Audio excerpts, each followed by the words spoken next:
Yo, নমস্কার সবাইকে। Welcome to Ishan extras and welcome to Today We Will Read. And today we will read Aranyak by Bibhutibhushan Bandyopadhyay. এটা হচ্ছে part 2। আগের পার্টে আমরা পড়লাম চ্যাপ্টার 1 অর্থাৎ পরিচ্ছেদ 1, প্রথম পরিচ্ছেদ। and এই পার্টে আমরা পড়বো দ্বিতীয় পরিচ্ছেদ। ভুল ত্রুটি থাকবেই, তো প্লিজ ক্ষমা করে দিও। ফাম্বলস থাকবে, ক্ষমা করে দিও। and sit back, relax and let's read Aranyak together. দ্বিতীয় পরিচ্ছেদ। কিছুতেই কিন্তু এখানকার এই জীবনের সঙ্গে নিজেকে আমি খাপ খাওয়াইতে পারিতেছি না। বাংলাদেশ হইতে সদ্য আসিয়াছি, চিরকাল কলিকাতায় কাটাইয়াছি। এই অরণ্যভূমির নির্জনতা যেন পাথরের মতো বুকে চাপিয়া আছে বলিয়া মনে হয়। এক একদিন বৈকালে বেড়াইতে বাহির হইয়া অনেক দূর পর্যন্ত যাই। কাছারির কাছে তবুও লোকজনের গলা শুনিতে পাওয়া যায়। রশি 2-3 গেলেই কাছারি ঘরগুলো যেমন দীর্ঘ বনঝাউ ও কাশ জঙ্গলের আড়ালে পড়ে। তখন মনে হয় সমস্ত পৃথিবীতে আমি একাকী। তারপর যত দূর যাওয়া যায়, চওড়া মাঠের দুধারে ঘন বনের সারি বহু দূর পর্যন্ত চলিয়াছে। শুধু বন আর ঝোপ, গজারি গাছ, বাবলা, বন কাটা বাঁশ, বেত ঝোপ। গাছের ও ঝোপের মাথায় মাথায় অস্তন্মুখ সূর্য সিঁদুর ছড়াইয়া দিয়াছে। সন্ধ্যার বাতাসে বন্য পুষ্প ও তৃণগুল্মের সুঘ্রাণ, প্রতি ঝোপ পাখির কাকলিতে মুখর। তার মধ্যে হিমালয়ের বনটিয়াও আছে। মুক্ত দূর প্রসারী তৃণাবৃত প্রান্তর ও শ্যামল বনভূমির মেলা। এই সময় মাঝে মাঝে মনে হইত যে এখানে প্রকৃতির যে রূপ দেখিতেছি এমনটি আর কোথাও দেখি নাই। যত দূর চোখ যায় এসব যেন আমার। আমি এখানে একমাত্র মানুষ। আমার নির্জনতা ভঙ্গ করিতে আসিবে না কেউ। মুক্ত আকাশতলে নিস্তব্ধ সন্ধ্যায় দূর দিগন্তের সীমারেখা পর্যন্ত মনকে ও কল্পনাকে প্রসারিত করিয়া দিই। কাছারি হইতে প্রায় 1 ক্রোশ দূরে একটা নাবাল জায়গা আছে, যেখানে ক্ষুদ্র কয়েকটি পাহাড়ি ঝর্ণা ঝিরঝির করিয়া বহিয়া যাইতেছে। তাহার দুপারে জলজ লিলির বন। কলিকাতার বাগানে যাহাকে বলে স্পাইডার লিলি। বন্য স্পাইডার লিলি কখনো দেখি নাই। জানিতামও না যে এমন নিভৃত ঝর্ণার উপল বিছানো তীরে ফুটন্ত লিলি ফুলের এত শোভা হয়, বা বাতাসে তাহারা এত মৃদু কোমল সুবাস বিস্তার করে। কতবার গিয়া এখানটিতে চুপ করিয়া বসিয়া আকাশ, সন্ধ্যা ও নির্জনতা উপভোগ করিয়াছি। মাঝে মাঝে ঘোড়ায় চড়িয়া বেড়াই। প্রথম প্রথম ভালো চড়িতে পারিতাম না। ক্রমে ভালোই শিখিয়াই বুঝিলাম জীবনে এত আনন্দ আর কিছুতেই নাই। যে কখনো এমন নির্জন আকাশতলে দিগন্তব্যাপী বনপ্রান্তরে ইচ্ছামতো ঘোড়া ছোটাইয়া না বেড়াইয়াছে, তাহাকে বোঝানো যাইবে না সে কি আনন্দ। কাছারি হইতে 10-15 মাইল দূরবর্তী স্থানে সার্ভে পার্টি কাজ করিতেছে। প্রায়ই আজকাল সকালে 1 পেয়ালা চা খাইয়া ঘোড়ার পিঠে জিন কষিয়া সেই যে ঘোড়ায় উঠি। কোনোদিন ফিরি বৈকালে, কোনোদিন বা ফিরিবার পথে জঙ্গলের মাথার উপর নক্ষত্র উঠে, বৃহস্পতি জ্বলজ্বল করে, জ্যোৎস্না রাতে বনপুষ্পের সুবাস জ্যোৎস্নার সহিত মেশে। শৃগালের রব প্রহর ঘোষণা করে, জঙ্গলের ঝিঁঝি পোকা দল বাঁধিয়া ডাকিতে থাকে। যে কাজে এখানে আসা, তার জন্য অনেক চেষ্টা করা যাইতেছে। এত হাজার বিঘা জমি হঠাৎ বন্দোবস্ত হওয়াও সোজা কথা নয় অবশ্য। আরেকটা ব্যাপার এখানে আসিয়া জানিয়াছি, এই জমি আজ 30 বছর পূর্বে নদীগর্ভে শিকস্তি হইয়া গিয়াছিল। 20 বছর হইল বাহির হইয়াছে। কিন্তু যাহারা পিতৃপিতামহের জমি গঙ্গায় ভাঙিয়া যাওয়ার পর অন্যত্র উঠিয়া গিয়া বাস করিয়াছিল, সেই পুরাতন প্রজাদিগকে জমিদার এইসব জমিতে দখল দিতে চাহিতেছেন না। মোটা সেলামি ও বর্ধিত হারে খাজনার লোভে নূতন প্রজাদের সঙ্গেই বন্দোবস্ত করিতে চান। অথচ যেসব গৃহহীন, আশ্রয়হীন, অতি দরিদ্র পুরাতন প্রজাকে তাহাদের ন্যায্য অধিকার হইতে বঞ্চিত করা হইয়াছে, তাহারা বারবার উপরোধ কান্নাকাটি করিয়াও জমি পাইতেছে না। আমার কাছেও অনেকে আসিয়াছিল। তাহাদের অবস্থা দেখিলে কষ্ট হয়। কিন্তু জমিদারের হুকুম, কোনো পুরাতন প্রজাকে জমি দেওয়া হইবে না। কারণ একবার চাপিয়া বসিলে তাহাদের পুরাতন সত্তা তাহাদের পুরাতন সত্য তাহারা আইনত দাবি করিতে পারে। জমিদারের লাঠির জোর বেশি। প্রজারা আজ 20 বৎসর ভূমিহীন ও গৃহহীন অবস্থায় দেশে দেশে মজুরি করিয়া খায়। কেহ সামান্য চাষবাস করে, অনেকে মরিয়া গিয়াছে, তাহাদের ছেলেপিলেরা নাবালক বা অসহায়। প্রবল জমিদারের বিরুদ্ধে স্রোতের মুখে কুটার মতো ভাসিয়া যাইবে। এদিকে নূতন প্রজা সংগ্রহ করা যায় কোথা হইতে? মুঙ্গের, পূর্ণিয়া, ভাগলপুর, ছাপরা প্রভৃতি নিকটবর্তী জেলা হইতে লোক যাহারা আসে, দর শুনিয়া পিছাইয়া যায়। 2-5 জন কিছু কিছু লইতেছেও। এইরূপ মৃদুগতিতে অগ্রসর হইলে 10,000 বিঘা জঙ্গলি জমি প্রজাবিলি হইতে 20-25 বৎসর লাগিয়া যাইবে। আমাদের এক ডিহি কাছারি আছে, সেও ঘোর জঙ্গলময় মহাল। এখান থেকে 19 মাইলে দূরে। জায়গাটার নাম লবটুলিয়া। কিন্তু এখানেও যেমন জঙ্গল, সেখানেও তেমনি। কেবল সেখানে কাছারি রাখার উদ্দেশ্য এই যে, সেই জঙ্গলটা প্রতি বছর গোয়ালাদের গরু মহিষ চড়াইবার জন্য খাজনা করিয়া দেওয়া হয়। এ বাদে সেখানে প্রায় 200-300 বিঘা জমিতে বন্য কুলের জঙ্গল আছে। লাক্ষাকীট পুষিবার জন্য লোকে এই কুলবন জমা লইয়া থাকে। এই টাকাটা আদায় করিবার জন্য সেখানে 10 টাকা মাহিনার একজন পাটোয়ারি ও তাহার একটা ছোট কাছারি আছে। কুলবন ইজারা দিবার সময় আসিতেছে। একদিন ঘোড়া করিয়া লবটুলিয়াতে রওনা হইলাম। আমার কাছারি ও লবটুলিয়ার মাঝখানে একটা উঁচু রাঙামাটির ডাঙা, প্রায় 7-8 মাইল লম্বা। এর নাম ফুলকিয়া বৈহার। কত ধরনের গাছপালা ও ঝোপ জঙ্গলে পরিপূর্ণ। জায়গায় জায়গায় বন এত ঘন যে ঘোড়ার ডালে ডালপালা ঠেকে। ঘোড়ার গায়ে ডালপালা ঠেকে। ঘোড়ার গায়ে ডালপালা ঠেকে। ফুলকিয়া বৈহার যেখানে নামিয়া গিয়া সমতল ভূমির সহিত মিশিল, জানন বলিয়া একটি পাহাড়ি নদী সেখানে উপলখণ্ডের উপর দিয়া ঝিরঝির করিয়া বহিতেছে। বর্ষাকালে সেখানে জল খুব গভীর, শীতকালে এখন তত জল নাই। লবটুলিয়া এই প্রথম আসিলাম। অতি ক্ষুদ্র এক খড়ের ঘর, তার মেঝে জমির সঙ্গে সমতল। খড়ের বেড়া পর্যন্ত শুকনো কাশের, বনঝাউয়ের ডালের পাতা দিয়া বাঁধা। সন্ধ্যার কিছু পূর্বে সেখানে পৌঁছিলাম। এত শীত যেখানে থাকি সেখানে নাই। শীতে জমিয়া যাইবার উপক্রম হইলাম বেলা না পড়িতেই। সিপাহীরা বনের ডালপালা জ্বালাইয়া আগুন গড়িল। সেই আগুনের ধারে ক্যাম্প চেয়ারে বসিলাম। অন্য সবাই গোল হইয়া আগুনের চারিধারে বসিল। কোথা হইতে সের পাঁচেক একটা রুই মাছ পাটোয়ারি আনিয়াছিল। এখন কথা উঠিল, রান্না করিবে কে?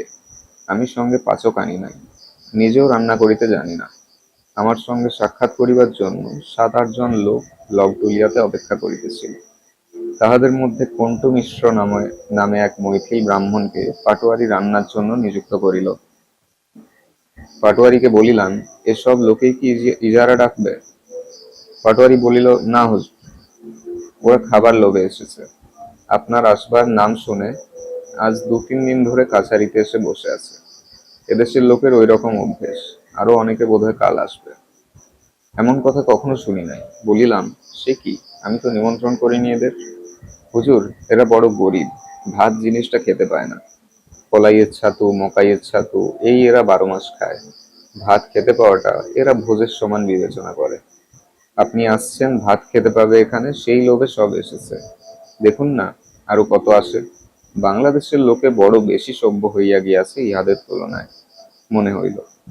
কেন জানি না, এই অন্ন ভোজন লোলুপ সরল ব্যক্তিগুলিকে আমার সে রাত্রে এত ভালো লাগিল। আগুনের চারিধারে বসিয়া তাহারা নিজেদের মধ্যে গল্প করিতেছিল, আমি শুনিতেছিলাম। প্রথমে তাহারা আমার আগুনে বসিতে চায় নাই, আমার প্রতি সম্মানসূচক দূরত্ব বজায় রাখিবার জন্য। আমি তাহাদের ডাকিয়া আনিলাম। কন্টু মিশ্র কাছে বসিয়াই আসান কাঠের ডালপালা জ্বালাইয়া মাছ রাঁধিতেছে। ধুনা কুড়াইবার মতো সুগন্ধ বাহির হইতেছে ধোঁয়া হইতে। আগুনের কুণ্ডের বাইরে গেলে মনে হয় যেন আকাশ হইতে বরফ পড়িতেছে, এত শীত। খাওয়া দাওয়া হইতে রাত হইয়া গেল অনেক। কাছারিতে যত লোক ছিল সকলেই খাইল। তারপর আবার আগুনের ধারে গোল হইয়া বসা গেল। শীতে মনে হইতেছে শরীরের রক্ত পর্যন্ত জমিয়া যাইবে। ফাঁকা বলিয়াই শীত বোধহয় এত বেশি, কিংবা বোধহয় হিমালয় বেশি দূর নয় বলিয়া। আগুনের ধারে আমরা 7-8 জন লোক, সামনে ছোট ছোট দুখানি খড়ের ঘর, একখানিতে থাকিব আমি, আর একখানিতে বাকি এতগুলি লোক। আমাদের চারিদিকে ঘিরিয়া অন্ধকার বন ও প্রান্তর, মাথার উপরে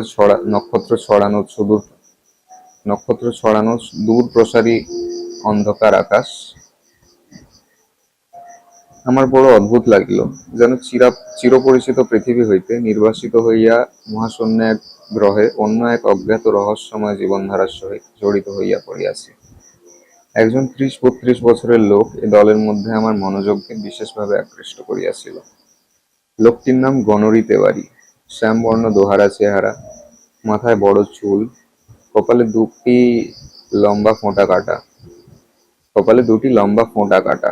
এই শীতে গায়ে একখানা মোটা চাদর ছাড়া আর কিছু নাই। এদেশের রীতি অনুযায়ী গায়ে একটা মেরজাই থাকা উচিত ছিল, তা পর্যন্ত নাই। অনেকক্ষণ হইতে আমি লক্ষ্য করিতেছিলাম, সে সকলের দিকে কেমন কুণ্ঠিতভাবে চাইতেছিল। কারো কথায় কোনোই প্রতিবাদ করিতেছিল না, অথচ কথা যে সে কম বলিতেছিল তা নয়। আমার প্রতি কথার উত্তরে কেবল সে বলে, হুজুর। এদেশের লোকে যখন কোনো মান্য ও উচ্চপদস্থ ব্যক্তির কথা মানিয়া লয়, তখন কেবল মাথা সামনের দিকে অল্প ঝাঁকাইয়া সসম্ভ্রমে বলে, হুজুর। গণরিকে বলিলাম, তুমি থাকো কোথায় তেওয়ারিজি? আমি যে তাহাকে সরাসরি প্রশ্ন করিব, এতটা সম্মান যেন তাহার পক্ষে সম্পূর্ণ অপ্রত্যাশিত। এভাবে সে আমার দিকে চাহিল, বলিল, ভীমদাসটোলা হুজুর। তারপর সে তাহার জীবনের ইতিহাস বর্ণনা করিয়া গেল, একটা না নয়, আমার প্রশ্নের উত্তরে টুকরো টুকরো ভাবে। গণরি তেওয়ারির বয়স যখন 12 বছর, তখন তার বাপ মারা যায়। এক বৃদ্ধা পিসিমা তাহাকে মানুষ করে। সে পিসিমাও বাপের মৃত্যুর 5 বছর পর মারা যায়। গণরি তখন জগতে ভাগ্য অন্বেষণে বাহির হইল। কিন্তু তাহার জগৎ পূর্বে পূর্ণিয়া শহর, পশ্চিমে ভাগলপুর জেলার সীমানা, দক্ষিণে এই নির্জন অরণ্যময় ফুলকিয়া বৈহার, উত্তরে কুশি নদী, ইহারই মধ্যে সীমাবদ্ধ। ইহারই মধ্যে গ্রামে গ্রামে গৃহস্থের দুয়ারে ফিরিয়া, কখনো ঠাকুর পূজা করিয়া, কখনো গ্রাম্য পাঠশালায় পণ্ডিতি করিয়া, কায়ক্লেশে নিজের আহারের জন্য কলাইয়ের ছাতু ও চীনা ঘাসের দানার রুটির সংস্থান করিয়া আসিয়াছে। সম্প্রতি মাস 2 চাকরি নাই, পর্বতা গ্রামের পাঠশালা উঠিয়া গিয়াছে। ফুলকিয়া বৈহারের 10,000 বিঘা অরণ্যময় অঞ্চলে লোকের বস্তি নাই। এখানে যে মহিষের পালকের দল মহিষ চড়াইতে আনে জঙ্গলে, তাহাদের বাথানে বাথানে ঘুরিয়া খাদ্য ভিক্ষা করিয়া বেড়াইতেছিল। আজ আমার আসিবার খবর পাইয়া অনেকের সঙ্গে এখানে আসিয়াছে কেন সে কথা আরো চমৎকার। এখানে এত লোক এসেছে কেন তিওয়ারিজি? হুজুর, সবাই বললে ফুলকিয়াতে কাছারিতে ম্যানেজার এসেছেন, সেখানে গেলে ভাত খেতে পাওয়া যাবে, তাই ওরা এলো। ওদের সঙ্গে আমিও এলাম। ভাত কি এখানের লোকে খেতে পায় না? কোথায় পাবে হুজুর? নওগাছিয়ার মারোয়ারিরা রোজ ভাত খায়। আমি নিজে আজ ভাত খেলাম বোধহয় 3 মাস পর।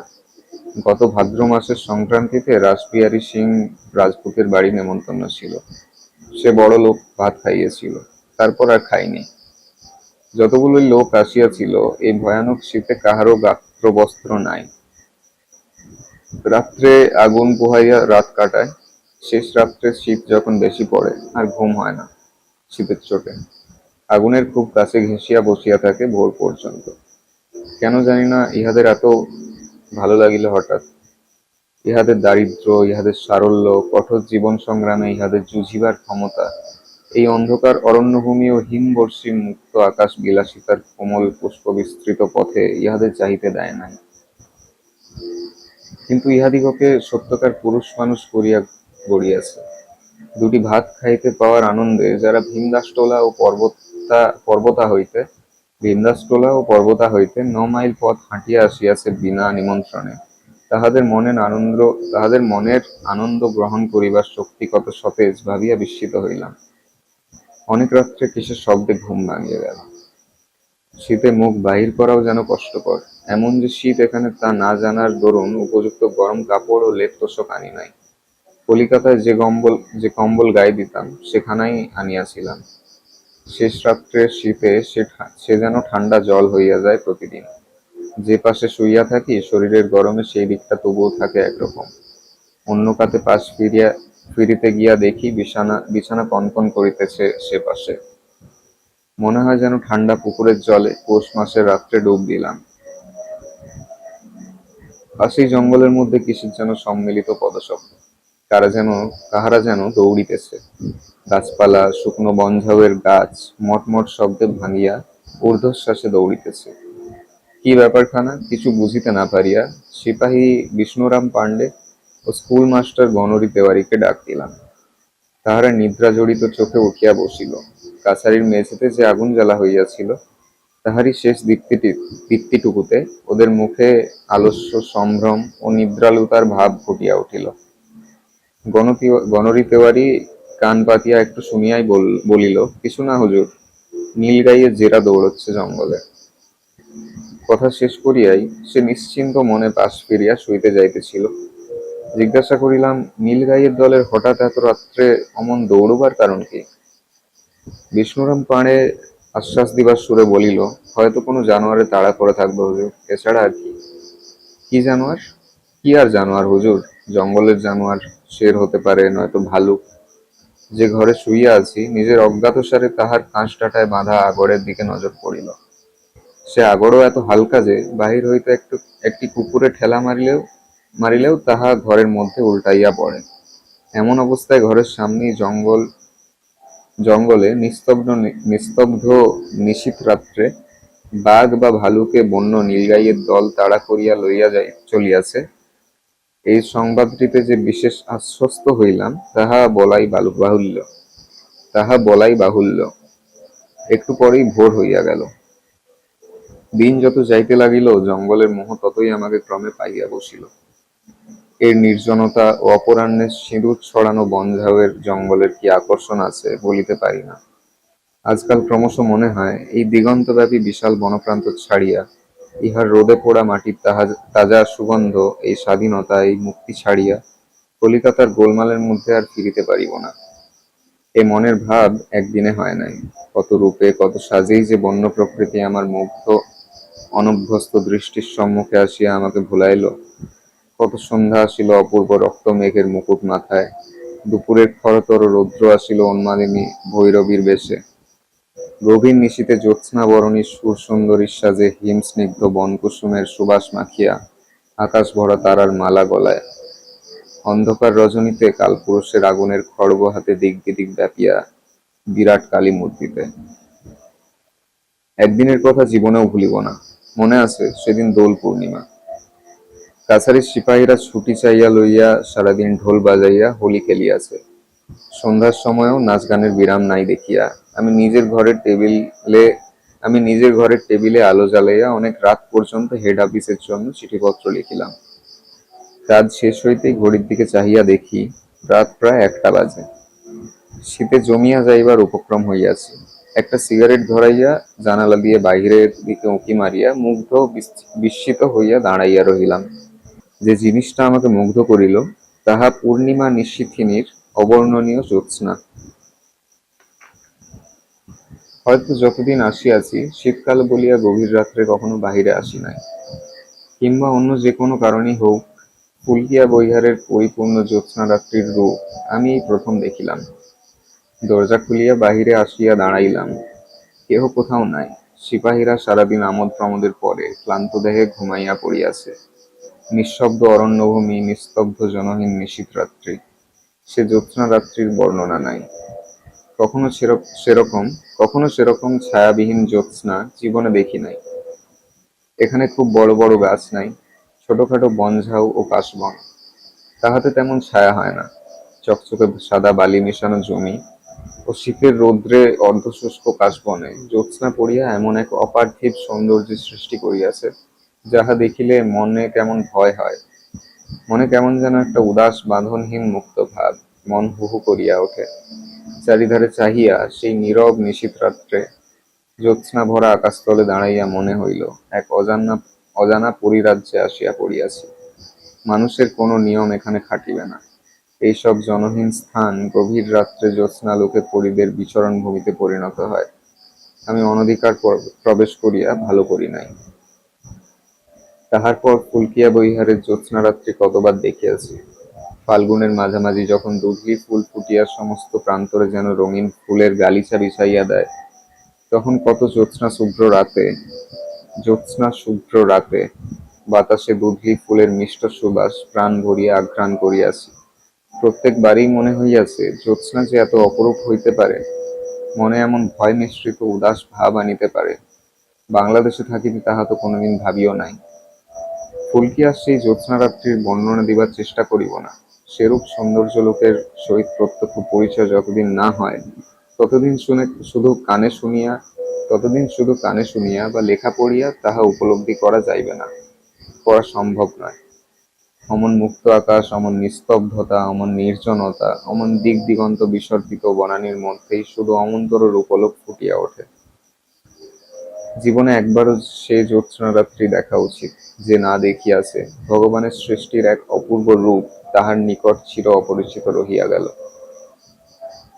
একদিন ডিহি আজমাবাদের সার্ভে ক্যাম্প হইতে ফিরিবার সময় সন্ধ্যার মুখে বনের মধ্যে পথ হারাইয়া ফেলিলাম।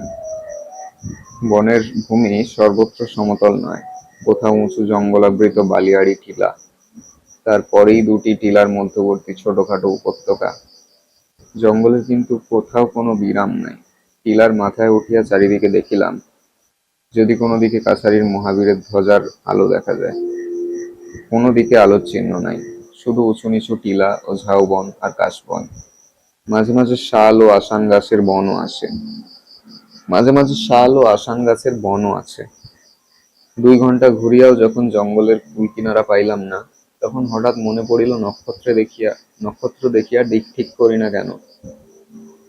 গ্রীষ্মকাল, কালপুরুষ দেখি প্রায় মাথার উপর রহিয়াছে। বুঝিতে পারিলাম না কোন দিক হইতে আসিয়া কালপুরুষ মাথার উপর উঠিয়াছে। সপ্তর্ষিমণ্ডল খুঁজিয়া পাইলাম না, সুতরাং নক্ষত্রের সাহায্যে দিক নিরূপণের আশা পরিত্যাগ করিয়া ঘোড়াকে ইচ্ছামতো ছাড়িয়া দিলাম। মাইল 2 গিয়া জঙ্গলের মধ্যে একটা আলো দেখা গেল। আলো লক্ষ্য করিয়া সেখানে উপস্থিত হইয়া দেখিলাম, জঙ্গলের মধ্যে 20 বর্গহাত আন্দাজ পরিষ্কার স্থানে একটা খুব নিচু ঘাসের খুপড়ি। কুঁড়ের সামনে গ্রীষ্মের দিনেও আগুন জ্বালানো। আগুনের নিকট হইতে একটু দূরে একটা লোক বসিয়া কি করিতেছে। আমার ঘোড়ার পায়ের শব্দ শুনিয়া লোকটি চমকিয়া উঠিয়া দাঁড়াইয়া বলিল, কে? তারপরেই আমাকে চিনিতে পারিয়া তাড়াতাড়ি কাছে আসিল ও আমাকে খুব খাতির করিয়া ঘোড়া হইতে নামাইল। পরিশ্রান্ত হইয়াছিলাম, প্রায় 6 ঘন্টা আছি ঘোড়ার উপর, কারণ সার্ভে ক্যাম্পেও আমিনের পিছু পিছু ঘোড়ায় টোটো করিয়া জঙ্গলের মধ্যে গড়িয়াছি। লোকটার প্রদত্ত একটা ঘাসের চেটাইয়ে বসিলাম। জিজ্ঞাসা করিলাম, তোমার নাম কি? লোকটা বলিল, গনু মাহাতো, জাতি গাঙ্গোতা। এই জঙ্গলে গাঙ্গোতা জাতির উপজীবিকা চাষবাস ও পশুপালন, তাহা আমি এতদিনে জানিয়াছিলাম। কিন্তু এই লোকটা এই জনহীন গভীর বনের মধ্যে একা কি করে? বলিলাম, তুমি এখানে কি করো? তোমার বাড়ি কোথায়? হুজুর, মহিষ চড়াই। আমার ঘর এখান থেকে 10 ক্রোশ উত্তরে ধরমপুর, লছমনিয়াটোলা। নিজের মহিষ? কতগুলো আছে? লোকটা গর্বের সুরে বলিল, 5টা মহিষ আছে হুজুর। 5টা মহিষ? দস্তুর মতো অবাক হইলাম। 10 ক্রোশ দূরের গ্রাম হইতে 5টা মাত্র মহিষ সম্বল করিয়া লোকটি এই বিজন বনের মধ্যে মহিষ চুরির খাজনা দিয়া একটা খুপড়ি বাঁধিয়া মহিষ চড়ায়। দিনের পর দিন, মাসের পর মাস এই ছোট্ট খুপড়িটাতে কি করিয়া সময় কাটায়? কলিকাতা হইতে নূতন আসিয়াছি, শহরের থিয়েটার বায়োস্কোপে লালিত যুবক আমি, বুঝিতে পারিলাম না। কিন্তু এদেশের অভিজ্ঞতা আরো বেশি হইলে বুঝিয়াছিলাম কেন গনু মাহাতো ওভাবে থাকে। তাহার অন্য কোনো কারণ নাই ইহা ছাড়া যে গনু মাহাতোর জীবনের ধারণাই এইরূপ। যখন তাহার 5টি মহিষ, তখন তাহাদের চড়াইতে হইবে, এবং যখন চড়াইতে হইবে তখন জঙ্গলে আছে, কুঁড়ে বাঁধিয়া একা থাকিতেই হইবে। এ অত্যন্ত সাধারণ কথা, ইহার মধ্যে আশ্চর্য হইবার কি আছে? গনু কাঁচা শালপাতার একটা লম্বা পিকা বা চুরুট তৈরি করিয়া আমার হাতে সসম্ভ্রমে দিয়া আমায় অভ্যর্থনা করিল। আগুনের আলোতে উহার মুখ দেখিলাম।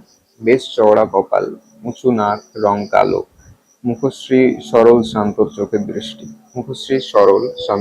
দৃষ্টি। বয়স 60-এর উপর হইবে। মাথার চুল একটিও কালো নাই, কিন্তু শরীর এমন সুগঠিত যে এই বয়সেও প্রত্যেকটি মাংসপেশি আলাদা করিয়া গুনিয়া লওয়া যায়। গনু আগুনে আরো বেশি কাঠ ফেলিয়া দিয়া নিজেও একটি শালপাতার পিকা ধরাইল। আগুনের আভায় খুপড়ির মধ্যে এক আধখানা পিতলের বাসন চকচক করিতেছে। আগুনের কুণ্ডের মণ্ডলীর বাহিরে ঘোরতর অন্ধকার ও ঘন বন। বলিলাম, গনু, একা এখানে থাকো? জন্তু জানোয়ারের ভয় করে না? গনু বলিল, ভয় ডর করলে কি আমাদের চলে হুজুর? আমাদের যখন এই ব্যবসা, সেদিন তো রাত্রে আমার খুপড়ির পিছনে বাঘ এসেছিল। মহিষের দুটো বাচ্চা আছে, ওদের ওপর তাক। শব্দ শুনে রাত্রে উঠে টিন বাজাই, মশাল জ্বালি, চিৎকার করি। রাত্রে আর ঘুম হলো না হুজুর। শীতকালে তো সারা রাত এই বনে কেউ ডাকে। খাও কি এখানে? দোকান টোকান তো নেই, জিনিসপত্র কোথায় পাও? চাল ডাল। হুজুর, দোকানে জিনিস কেনবার মতো পয়সা কি আমাদের আছে? না আমরা বাঙালি বাবুদের মতো ভাত খেতে পাই। এই জঙ্গলের পেছনে আমার 2 বিঘে খেড়ি ক্ষেত আছে। খেড়ির দানা সিদ্ধ, আর জঙ্গলে বাথুয়া শাক হয় তাই সিদ্ধ, আর একটু লুন, এই খাই। ফাল্গুন মাসে জঙ্গলে গুড়মি ফল ফলে, লুন দিয়ে কাঁচা খেতে বেশ লাগে। লতানে গাছ, ছোট ছোট কাঁকুড়ের মতো ফল হয়। সে সময় 1 মাস এ অঞ্চলের যত গরিব লোক গুড়মি ফল খেয়ে কাটিয়ে দেয়। দলে দলে ছেলেমেয়েরা আসবে জঙ্গলের গুড়মি তুলতে। জিজ্ঞাসা করিলাম, রোজ রোজ খেড়ির দানা সিদ্ধ আর বাথুয়া শাক ভালো লাগে? কি করব হুজুর, আমরা গরিব লোক, বাঙালি বাবুদের মতো ভাত খেতে পাবো কোথায়? ভাত এই অঞ্চলের মধ্যে কেবল রাসবিহারী সিং আর নন্দলাল পাড়ে খায় দুবেলা। সারাদিন মহিষের পেছনে ভূতের মতো খাটি হুজুর। সন্ধ্যের সময় যখন ফিরি, তখন এত খিদে পায় যে যা পাই খেতে তাই ভালো লাগে। গনুকে বলিলাম, কলকাতা শহর দেখেছো গনু? না হুজুর, কানে শুনেছি। ভাগলপুর শহরে একবার গিয়েছি, বড় ভারী শহর। ওখানে হাওয়ার গাড়ি দেখেছি। বড় বড় তাজ্জব চিজ হুজুর। ঘোড়া নেই, কিছু নেই, আপনা আপনি রাস্তা দিয়ে চলছে। এই বয়সে উহার স্বাস্থ্য দেখিয়া অবাক হইলাম। সাহস্য যে আছে, ইহা মনে মনে স্বীকার করিতে হইল। গনুর জীবিকা নির্বাহের একমাত্র অবলম্বন মহিষ কয়টি। তাদের দুধ অবশ্য এ জঙ্গলে কে কিনিবে? দুধ হইতে মাখন তুলিয়া ঘি করিয়া ও 2-3 মাসের ঘি একত্রে জমাইয়া 9 মাইল দূরবর্তী ধরমপুরা বাজারে মাড়োয়ারিদের নিকট বিক্রয় করিয়া আসে। আর থাকিবার মধ্যে ওই 2 বিঘা খেড়ি, অর্থাৎ শ্যামা গাছের ক্ষেত, যার দানা সিদ্ধ এ অঞ্চলের প্রায় সকল গরিব লোকেরই একটা প্রধান খাদ্য। গনু সে রাত্রে আমাকে কাছারিতে পৌঁছাইয়া দিল, কিন্তু গনুকে আমার এত ভালো লাগিল যে কতবার শান্ত বৈকালে তাহার খুপড়ির সামনে আগুন পোহাইতে পোহাইতে গল্প করিয়া কাটাইয়াছি। ওদেশের নানারূপ তথ্য গনুর কাছে যেরূপ শুনিয়াছিলাম, অত কেউ দিতে পারে নাই। গনুর মুখে কত অদ্ভুত কথা শুনিতাম। উড়ুক সাপের কথা, জীবন্ত পাথর ও আঁতুড়ে ছেলের আঁটিয়া বেড়াইবার কথা ইত্যাদি। ওই নির্জন জঙ্গলের পারিপার্শ্বিক অবস্থার সঙ্গে গনুর সেসব গল্প অতি উপাদেয় ও অতি রহস্যময় লাগিত। আমি জানি, কলিকাতা শহরে বসিয়া সেসব গল্প শুনিলে তাহা আজগুবি ও মিথ্যা মনে হইতে বাধ্য। যেখানে সেখানে যে কোনো গল্প শোনা চলে না। গল্প শুনিবার পটভূমি ও পারিপার্শ্বিক অবস্থার উপর উহার মাধুর্য যে কতখানি নির্ভর করে, তাহা গল্পপ্রিয় ব্যক্তি মাত্রই জানেন। গনুর সকল অভিজ্ঞতার মধ্যে আমার আশ্চর্য বলিয়া মনে হইয়াছিল বন্য মহিষের দেবতার টাঁড় বাড়োর কথা। কিন্তু যেহেতু এই গল্পের একটি অদ্ভুত উপসংহার আছে, সেজন্য সে কথা এখন না বলিয়া যথাস্থানে বলিব। এখানে বলিয়া রাখি, গনু আমাকে যেসব গল্প বলিত, তাহার রূপকথা নহে, তাহার ব্যক্তিগত অভিজ্ঞতার বিষয়। গনু জীবনকে দেখিয়াছে, তবে অন্যভাবে। অরণ্য প্রকৃতির ঘনিষ্ঠ সংস্পর্শে আজীবন কাটাইয়া সে অরণ্য প্রকৃতির সম্বন্ধে একজন রীতিমতো বিশেষজ্ঞ ব্যক্তি। তাহার কথা হঠাৎ উড়াইয়া দেওয়া চলে না। মিথ্যা বানাইয়া বলিবার মতো কল্পনা শক্তিও গনুর আছে বলিয়া আমার মনে হয় নাই।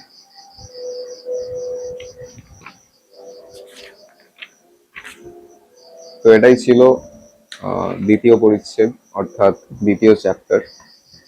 পরের চ্যাপ্টার পরের এপিসোডের জন্য থাক। আজকের জন্য এটুকুই।